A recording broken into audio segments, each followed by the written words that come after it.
बहुत साल पहले यहूदा नाम के एक छोटे से देश में एक युवक रहता था। उसका नाम था यशायाह। उसके समय में परमेश्वर की प्रजा दो भागों में बढ़ चुकी थी, उत्तर में इस्राएल और दक्षिण में यहूदा। बाहर से सब कुछ ठीक लगता था, शहर बढ़ रहे थे, सेनाएं मजबूत थीं, व्यापार चल रहा था, मंदिर में भेंटें चढ़ रही थीं, लेकिन भीतर कहीं ना कहीं सब टूट रहा था। लोगों के दिल परमेश्वर से दूर हो रहे थे। यही वह समय था जब परमेश्वर ने एक युवक को उठाया ताकि वह पूरे राष्ट्र से बोले। वह युवक था नबी यशायाह। यशायाह यरूशलेम में पैदा हुआ, जो यहूदा की राजधानी और परमेश्वर की आराधना का मुख्य स्थान था। वह एक ऐसे घर में पला बढ़ा जहां उसे बचपन से ही परमेश्वर, बाइबल की कहानियां, मूसा, इब्राहिम, दाऊद आदि के बारे में सिखाया गया। वह पढ़ा लिखा, समझदार और संवेदनशील युवक था। वह सिर्फ खेलकूद में ही नहीं बल्कि मंदिर की सीढ़ियों पर बैठकर सोचना और प्रार्थना करना पसंद करता था। वह देखता था कि शहर में अमीर और अमीर होते जा रहे हैं, गरीब और गरीब होते जा रहे हैं। जिनके पास ताकत थी वे कमजोरों को दबा रहे थे। विधवाओं की सुनवाई नहीं थी, अनाथों के लिए कोई खड़ा नहीं होता था। लोग मंदिर में भेंट तो ला रहे थे, पर उनका दिल परमेश्वर से बहुत दूर था। उस समय का बड़ा साम्राज्य अश्शूर भी आसपास के देशों पर चढ़ाई कर रहा था और लोग डर से भरे हुए थे। उस समय यहूदा में राजा उज्जियाह राज करता था। शुरू में वह परमेश्वर का डर मानने वाला राजा था, इसलिए परमेश्वर ने उसे सफल किया। देश मजबूत हुआ, दीवारें बनाई गईं, सेना बढ़ी। लेकिन समय के साथ उसके दिल में घमंड आ गया। वह सोचने लगा कि जो काम सिर्फ याजकों के लिए है वह भी वह कर सकता है। एक दिन वह मंदिर के भीतर गया और स्वयं धूप जलाने लगा। यह परमेश्वर की आज्ञा के खिलाफ था। नतीजा यह हुआ कि वह कोढ़ी हो गया और उसकी मृत्यु अपमान के बीच हुई। यशायाह के लिए यह एक गहरा सबक था कि अगर राजा भी परमेश्वर की आज्ञा तोड़ दे तो वह नहीं बच सकता। इसी समय के आसपास यशायाह के जीवन का सबसे बड़ा मोड़ आया। एक दिन वह मंदिर में था। वहां शायद शांति थी, धूप की खुशबू और हल्की रोशनी चारों ओर फैली थी। उसका मन अपने देश के भविष्य के लिए भारी था। वह सोच रहा था, लोग कहां जा रहे हैं, यहूदा का क्या होगा। तभी उसने ऐसा दर्शन देखा जिसने उसकी जिंदगी बदल दी। बाइबल में यशायाह 6 में लिखा है, जिस वर्ष उज्जियाह राजा मरा, मैंने प्रभु को देखा जो ऊंचे और उभरे हुए सिंहासन पर बैठा था और उसका वस्त्र मंदिर को भर रहा था। सिंहासन ऊंचा था, महान था और परमेश्वर की महिमा से मंदिर भर गया था। सिंहासन के चारों ओर सेराफ नाम के स्वर्गदूत थे, जिनके 6 पंख थे। 2 से वे अपना मुंह ढकते थे, 2 से पांव और 2 से उड़ते थे। वे आपस में पुकार कर कह रहे थे, पवित्र पवित्र पवित्र है सेनाओं का यहोवा, सारी पृथ्वी उसकी महिमा से परिपूर्ण है। उनकी आवाज से मंदिर की चौखटें कांप उठीं और चारों ओर धुआं भर गया। यह कोई आम दृश्य नहीं था, यह परमेश्वर की पवित्रता का दर्शन था। जब यशायाह ने यह सब देखा तो वह खुद पर नजर करने लगा। अब उसे न अपने ज्ञान पर गर्व था, न अपनी धार्मिकता पर। उसे सिर्फ एक बात दिखी, मैं पापी हूं। उसने चिल्लाकर कहा, हाय मुझ पर, मैं तो नाश हो गया, क्योंकि मैं अशुद्ध होंठों वाला मनुष्य हूं और अशुद्ध होंठों वाले लोगों के बीच रहता हूं। फिर भी मैंने राजा सेनाओं के यहोवा को देखा है। उसे लगा कि वह इस पवित्र परमेश्वर के सामने खड़ा रहने योग्य नहीं है। यह वह क्षण था जब उसने अपने पाप और अपने लोगों के पाप दोनों को गहराई से महसूस किया। लेकिन परमेश्वर का दिल केवल दंड देने का नहीं, बल्कि शुद्ध करने और तैयार करने का भी है। एक सेराफ वेदी से जलता हुआ कोयला लेकर उड़ा और यशायाह के होंठों को छुआ और कहा, देख, यह तेरे होंठों को छू गया, तेरी अधर्मता दूर हो गई और तेरा पाप प्रायश्चित हो गया। यह एक प्रतीक था। परमेश्वर स्वयं पाप को दूर करता है, वह मनुष्य को तैयार करता है। शायद वह स्पर्श दर्दनाक रहा हो, लेकिन उसके बाद यशायाह के दिल से भय चला गया और उसके स्थान पर एक नया साहस आया। फिर यशायाह ने एक आवाज सुनी। परमेश्वर पूछ रहा था, मैं किसे भेजूं और हमारे लिए कौन जाएगा। यह जैसे स्वर्ग से निकली हुई पुकार थी। कौन जाएगा, कौन सच बोलेगा, कौन उस प्रजा के पास जाएगा जो सुनना नहीं चाहती। अब तक डर में दबा हुआ युवक तुरंत बोल उठा, मैं यहां हूं, मुझे भेज। यही पल था जब यशायाह एक साधारण लड़के से परमेश्वर का नबी बन गया। लेकिन यह बुलाहट आसान नहीं थी। परमेश्वर ने उसे बता दिया कि लोग सुनेंगे लेकिन समझेंगे नहीं, देखेंगे पर पहचानेंगे नहीं। उनके दिल कठोर हो गए हैं। फिर भी उसे जाना था, क्योंकि उसका काम मन को बदलना नहीं, परमेश्वर का संदेश देना था। इसके बाद यशायाह ने अपनी सेवकाई शुरू की। वह सिर्फ राजाओं के दरबार में नहीं, बल्कि गलियों, बाजारों और मंदिर के आंगन में भी बोलता था। वह कहता था, सिर्फ भेंट चढ़ाने से कुछ नहीं होगा अगर तुम्हारा दिल बदलता नहीं। परमेश्वर चाहता है कि तुम बुरा करना छोड़ दो, अच्छा करना सीखो, न्याय को ढूंढो, सताए हुए का न्याय करो, अनाथों का पक्ष लो, विधवा का मुकद्दमा लड़ो। वह बेबाक होकर कहता था कि अगर तुम गरीबों को लूटते हो, रिश्वत लेते हो, झूठे तराजू से मापते हो और फिर सोचते हो कि मंदिर में बलि चढ़ाकर सब ठीक हो जाएगा, तो तुम धोखे में हो। यशायाह ने एक और उदाहरण से लोगों को समझाया। उसने कहा कि यहूदा उस दाख की बारी की तरह है जिसे परमेश्वर ने अच्छे से तैयार किया था। पत्थर साफ किए, अच्छी बेल लगाई, मीनार बनाई, रस निकालने की हांडी लगाई, सब कुछ किया, लेकिन जब फल का समय आया तो सिर्फ खट्टे अंगूर निकले। परमेश्वर पूछता है, मैंने अपनी दाख की बारी के लिए और क्या कर सकता था जो मैंने न किया? फिर अच्छे फल की जगह बुरा फल क्यों आया? और फिर वह चेतावनी देता है कि अगर लोग फिर भी नहीं लौटे तो वह सुरक्षा का घेरा हटा देगा और दुश्मन उस देश पर चढ़ाई करेंगे। इस समय के बीच में यशायाह को राजाओं से भी सामना करना पड़ा। उज्जियाह के बाद योताम और फिर आहाज राजा बने। आहाज के समय में यहूदा पर बड़ी राजनीतिक संकट आया। उत्तर के इस्राएल और अराम के राजा ने मिलकर यहूदा पर हमला करने की योजना बनाई। आहाज और उसके लोग डर से कांप उठे। उन्हें लगा कि अब राज्य खत्म हो जाएगा। तभी परमेश्वर ने यशायाह को भेजा कि वह आहाज से बोले, मत डर, शांत हो जा, इन दो देशों से मत घबरा। परमेश्वर ने राजा को यह प्रस्ताव दिया कि कोई चिन्ह मांग ले ताकि विश्वास मजबूत हो, लेकिन आहाज ने ऊपर से धार्मिक बात कहकर मना कर दिया। मैं प्रभु को परखूंगा नहीं। हकीकत में उसके दिल में विश्वास नहीं था। वह पहले से ही इंसानी सहायता की सोच चुका था। तब भी परमेश्वर ने अपनी ओर से एक चिन्ह दिया। यशायाह ने कहा, देखो, एक कुंवारी गर्भवती होगी और पुत्र जनेगी और उसका नाम इम्मानुएल होगा, जिसका अर्थ है परमेश्वर हमारे साथ है। यह सिर्फ उस समय के लिए नहीं था, बल्कि आने वाले मसीहा की ओर भी इशारा था, जो सचमुच परमेश्वर के रूप में हमारे बीच आएगा।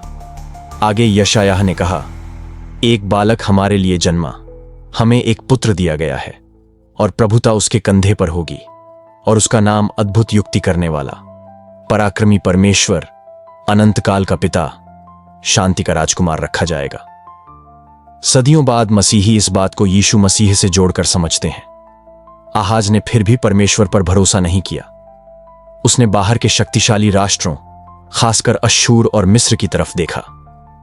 लेकिन परमेश्वर ने बार बार यशायाह के जरिए चेतावनी दी कि जो मिस्र पर भरोसा करते हैं, जो घोड़ों की बहुतायत पर, रथों की शक्ति पर भरोसा रखते हैं, पर इस्राएल के पवित्र पर ध्यान नहीं देते, वे हाय में होंगे। मतलब, अगर तुम मनुष्य की शक्ति पर भरोसा रखोगे और परमेश्वर को भूलोगे तो आखिर में पछताओगे ही। आहाज के बाद हिजकिय्याह राजा बना। यह राजा अपने पिता से अलग था। उसने बहुत हद तक परमेश्वर के प्रति मन फिराया, मूर्तियों को हटाया, मंदिर की मरम्मत की और परमेश्वर की खोज की। लेकिन उसके समय भी अश्शूर की ताकत बढ़ती गई। एक दिन ऐसा आया जब अश्शूर की सेना ने यरूशलेम को घेर लिया। दुश्मन का सेनापति दीवार के बाहर खड़ा होकर लोगों को ललकार रहा था, तुम्हारा परमेश्वर तुम्हें नहीं बचा सकता, हमारी शक्ति के आगे तुम कुछ नहीं हो। लोग डर गए।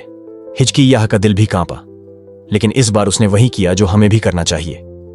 वह परमेश्वर के सामने गया, अपने वस्त्र फाड़े, मंदिर में गया और रोकर प्रार्थना की और यशायाह के पास संदेश भेजा, नबी, हमारे लिए प्रार्थना करो। यशायाह ने प्रभु से मार्गदर्शन मांगा और उत्तर मिला, मत डर, इस राजा यरूशलेम में प्रवेश नहीं करेगा, ना यहां तीर चलाएगा। मैं इस नगर की रक्षा करूंगा। उस रात एक चमत्कार हुआ। परमेश्वर के दूत ने दुश्मन की सेना पर हमला किया और सुबह तक उनके बहुत से सैनिक मर चुके थे। अश्शूर का राजा मुंह मोड़कर लौट गया। इस बात से यहूदा के लोगों ने देखा कि परमेश्वर सचमुच इतिहास पर, सेनाओं पर, रोग और राष्ट्रों पर प्रभुता रखता है। हिजकिय्याह के साथ एक और घटना हुई।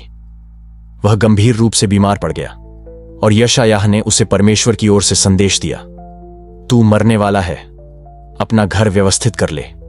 यह सुनकर हिजकिय्याह ने रो रो कर परमेश्वर से दया की विनती की। परमेश्वर ने उसकी प्रार्थना सुनी और यशायाह को फिर भेजा। मैंने तेरी प्रार्थना सुनी और तेरे आंसू देखे। मैं तेरी आयु में 15 वर्ष बढ़ाऊंगा और इस नगर को भी बचाऊंगा।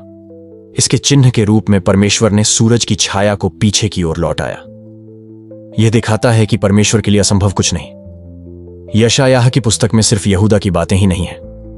उसने आसपास के देशों के लिए भी संदेश दिए, बाबुल, मिस्र, मोआब, दमिश्क आदि। उसने बताया कि कोई भी साम्राज्य स्थायी नहीं, चाहे वह कितना भी शक्तिशाली क्यों ना हो। जो घमंड में चलते हैं, जो अन्याय और हिंसा को बढ़ावा देते हैं, वे एक दिन परमेश्वर के न्याय के सामने गिरेंगे। लेकिन साथ ही उसने यह भी कहा कि परमेश्वर का मकसद सिर्फ दंड देना नहीं, बल्कि लोगों को अपने पास लौटाना है। मिस्र के बारे में उसने कहा कि परमेश्वर उन्हें मारेगा भी और चंगा भी करेगा और वे उसकी ओर लौटेंगे। यशायाह की सबसे आश्चर्यजनक भविष्यवाणियों में से एक वह है जो आने वाले राजा और मसीहा के बारे में है।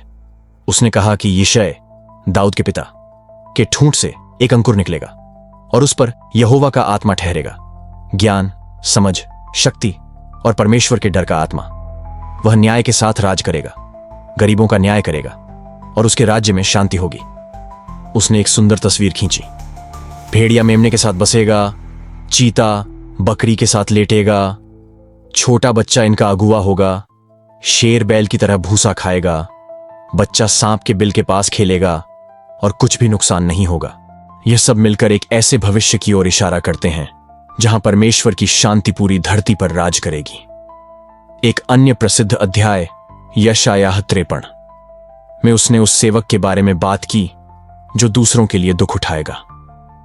वो हमारे ही अपराधों के कारण घायल किया गया, हमारे अधर्म के कारण कुचला गया। हमारी शांति के लिए उस पर दंड पड़ा और उसके कोड़े खाने से हम चंगे हो गए। यह भविष्यवाणी सीधे सीधे उस मसीहा की ओर इशारा करती है जिसने दूसरों के पापों को अपने ऊपर ले लिया। मसीही विश्वास में यह यीशु मसीह की क्रूस पर मृत्यु से जुड़ती है। फिर भी यशायाह की किताब सिर्फ दुख और न्याय की बातें नहीं करती, उसमें गहरा सांत्वना का संदेश भी है। बाद के अध्यायों में जब वह उस भविष्य की बात करता है जब इस्राएल के लोग बंधुआई में होंगे, वह पहले से ही उन्हें दिलासा के शब्द देता है, शांति दो, मेरी प्रजा को शांति दो। उसकी सेवा पूरी हुई, उसका अधर्म क्षमा हुआ। वह परमेश्वर को एक चरवाहे के रूप में दिखाता है जो अपने मेमनों को बाहों में उठाकर अपनी छाती से लगा लेता है और वह कहता है, जब तू जल में होकर गुजरेगा मैं तेरे साथ रहूंगा, और नदियों में से होकर चलेगा तो वे तुझ पर न बहेंगी। जब तू आग में चलेगा तो तू न जलेगा। यह वचन सिर्फ उस समय के यहूदा के लिए नहीं, बल्कि आज हर उस इंसान के लिए भी सांत्वना है जो कठिन समय से गुजर रहा है। यशायाह ने एक अद्भुत भविष्य की ओर भी संकेत किया। देख, मैं नए आकाश और नई पृथ्वी की सृष्टि करूंगा। वह एक नए यरूशलेम की बात करता है जहां आंसू नहीं होंगे, समय से पहले मृत्यु नहीं होगी, अन्याय नहीं होगा। वह रेगिस्तान के हरा हो जाने, सूखी जमीन पर नदियां बहने और पूरा सृष्टि आनंद से भरी होने की तस्वीर खींचता है। वह कहता है कि एक दिन ऐसा आएगा जब राष्ट्र राष्ट्र के खिलाफ तलवार नहीं उठाएंगे, अपने हथियारों को खेती के औजारों में बदल देंगे और फिर युद्ध सीखेंगे ही नहीं। यह सब मिलकर एक ऐसे भविष्य की झलक देते हैं जहां परमेश्वर का राज्य पूरी तरह प्रकट होगा। यशायाह की सेवकाई आसान नहीं थी। लोग हमेशा सच सुनना नहीं चाहते। कुछ लोग नबियों से कहते थे, हमें मीठी बातें बता, हमें सच्चाई मत सुना, हमें धोखे वाली शांति ही अच्छी लगती है। झूठे नबी अपने मन की बातें कहते थे और लोगों को सुहावने सपने दिखाते थे। फिर भी यशायाह ने पीछे हटना नहीं सीखा। कभी कभी परमेश्वर उसे ऐसे काम भी करने को कहता था जो मनुष्य की दृष्टि में अजीब लगे, जैसे नंगे पांव और साधारण वस्त्र में कई साल तक चलना, ताकि मिस्र और कुश पर आने वाले अपमान का चिन्ह हो। लेकिन उसने इन सब के बीच भी परमेश्वर की आज्ञा मानी। उसका जीवन हमें यह सिखाता है कि परमेश्वर के बुलावे पर चलना कभी कभी लोगों की नजर में अजीब या मूर्खता भरा लग सकता है, लेकिन आखिर में वही रास्ता सच्चा और फलदायी होता है। यशायाह की पुस्तक के अंत की ओर एक और अद्भुत भविष्यवाणी मिलती है, जिसे बाद में यीशु ने अपने बारे में पढ़ा। प्रभु यहोवा का आत्मा मुझ पर है, क्योंकि उसने मुझे अभिषेक किया है कि मैं नम्र लोगों को सुसमाचार सुनाऊं, कि खेदित मन वालों को शांति दूं, बंधुओं के लिए स्वतंत्रता और कैदियों के लिए छुटकारा प्रकट करूं। यह वह चित्र है जिसमें परमेश्वर का अभिषिक्त सेवक टूटी हुई जिंदगियों को जोड़ता है, बंधनों को खोलता है, अंधकार में बैठे लोगों के लिए प्रकाश लाता है। आज जब हम यशायाह की कहानी को देखते हैं, उसका दर्शन, उसकी भविष्यवाणियां, राजाओं के साथ उसकी मुलाकातें, उसकी चेतावनियां और उसकी आशा, तो हमें सिर्फ इतिहास की कहानी नहीं दिखती, बल्कि अपने लिए एक संदेश दिखता है। उसके समय के लोग भी हमारी तरह थे, डर से भरे, सुरक्षा के लिए इधर उधर भागते, कभी पैसे पर भरोसा, कभी सत्ता पर, कभी दूसरे इंसानों पर। वे भी कभी कभी धर्म की बाहरी रस्में निभाते थे, लेकिन दिल से दूर थे।